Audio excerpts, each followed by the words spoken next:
Football 101 with Coach Bret Bielema. Brought to you by Carl, the official health provider of Fighting Illini Athletics. Welcome back to Football 101. Little something different this week. Martin O'Donnell joined as always by Coach Bret Bielema. Coach, we're here in the staff room. Thought it'd be great. Talk a little ball, right? Do a little film review. We got 3 plays we're going to go through here today.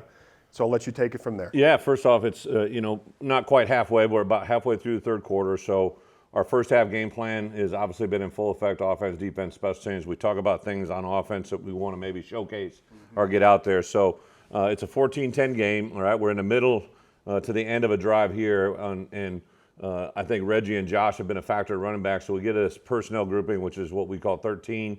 It allows us to have 3 tight ends on the field, and then this also brought Aidan Laughery in the game, a freshman we're trying to work in the game plan, and Malik Elzy at wideout. So it kind of allows us to do that. We'll line up, show them a formation, shrink it down.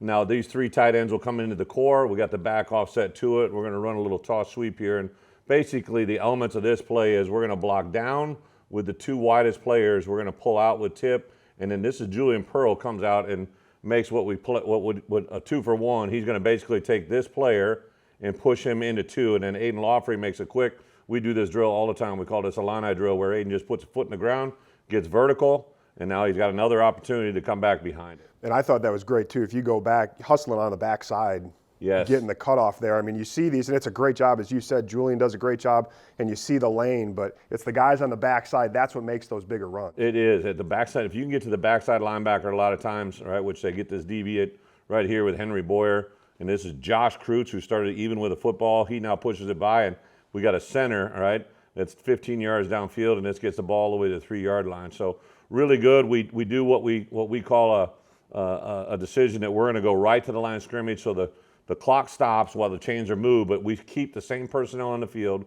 which basically means that FAU couldn't substitute, and now they got to line up. It's kind of the same concept. Here's our 3 tight ends. Here's Malik, but now the back is in the home position, right, which is directly behind the quarterback before he was offset. And now this allows a little inside zone, and they have to line out. I promise you, FAU probably has not aligned to this formation, and we basically get a hat on a hat on a hat. The only guy that we can't block is the player that is the furthest from the ball in the snap, and then it gets him to be a one-on-one at the line of scrimmage.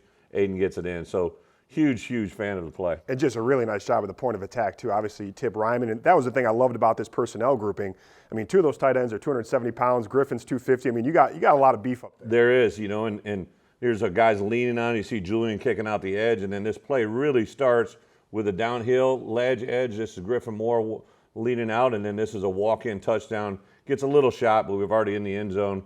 And you see, again, it's kind of funny, right? Henry Boyer and Aidan have been teammates, classmates, came in together. Here's Malik Elzy as a freshman, Griffin Moore. The guys that are kind of helping Aidan celebrate his first touchdown run was pretty awesome. And then this next play, this is a defensive play.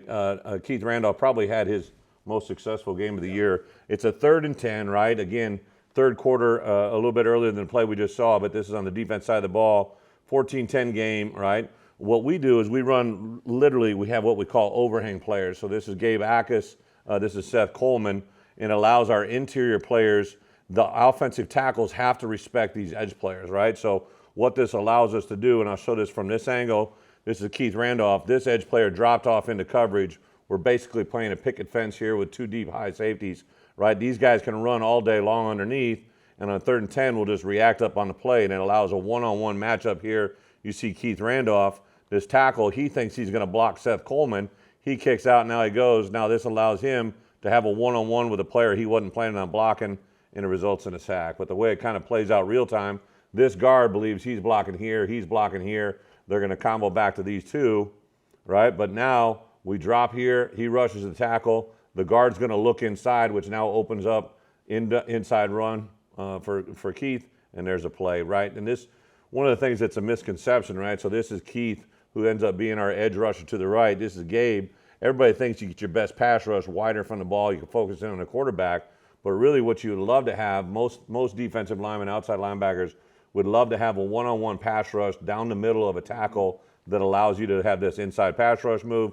Great job of wrapping them up. They're double teaming here.